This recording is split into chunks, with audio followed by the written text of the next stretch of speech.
ওরা দুই বন্ধু, ওরা আসছে আপনার ওদের বাসায় গরু আছে, ছাগল আছে। তো গ্রামের বাচ্চাদেরকে দেখা যায় তারা এই পারিবারিক বিভিন্ন কাজ করে থাকে, পড়ালেখার পাশাপাশি বিভিন্ন কাজ করে থাকে। যেমন তুমি কোন ক্লাসে পড়ো ভাইয়া?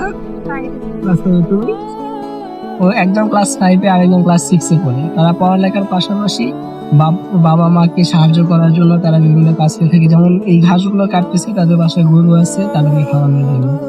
এই ভর দুপুর বেলা রোদের মধ্যে তারা পরিশ্রম করতেছে। তো সেটাই মানে গ্রামের মানুষ আপনি যখন দেখবেন তারা তাদের সর্বোচ্চ পরিস্থিতি থেকে যে অবস্থাতেই থাকুক না কেন তারা তাদের পরিবারের পাশে আছে। সেই জন্য তারা এই যে সবুজ শ্যামল যে একটি পরিবেশ, সর্বদাই এই পরিবেশে এখানে থাকে। উপর দেখবেন আপনারা এখানে একটা গাছের এটা হচ্ছে করলা গাছ, করলা গাছের একটা সমাহার। এখানে বসে আছে নির্জন স্থানে, তার পাশে চিরুনি।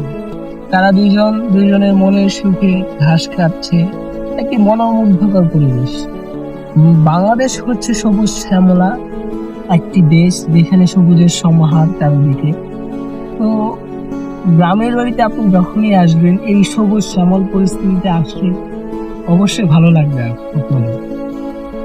তো তারা দুই বন্ধু একসাথে আসছে, তোমরা দুজনকে একসাথেই আসো যখন গাছ কাটতে আসো? দুজনে একসাথে আসে, একসাথে যায়। এই যে একটি বন্ধুত্ব, সেই জন্য বন্ধু হতে হবে বন্ধুর মতো। যেমন বিপদে যদি একজনকে পাশে পাই, সেই হচ্ছে বিপদে যে পাশে থেকে সেই হচ্ছে প্রকৃত বন্ধু। কথায় আছে, সুসময়ের বন্ধু তিনি বন্ধু নয়, দুঃসময়ের বন্ধু তিনি বন্ধু হয়। তাই আমাদের সকলকে আমাদের বাস্তব জীবন চলার জন্য উম, একজন বিশ্বস্ত বন্ধুর প্রয়োজন আছে। যেমন তারা দুই বন্ধু ছোট থেকে এখনো আছে, ওরা যখন বড় হবে তখন হয়তো তাদের বন্ধুত্বটা আরেকটু দীর্ঘস্থায়ী হবে। আমরা চাই বিশ্বের সকল বন্ধু সকলেই একজন ভালো বন্ধু পাক, একসাথে থাকতে পারো। সেটাই।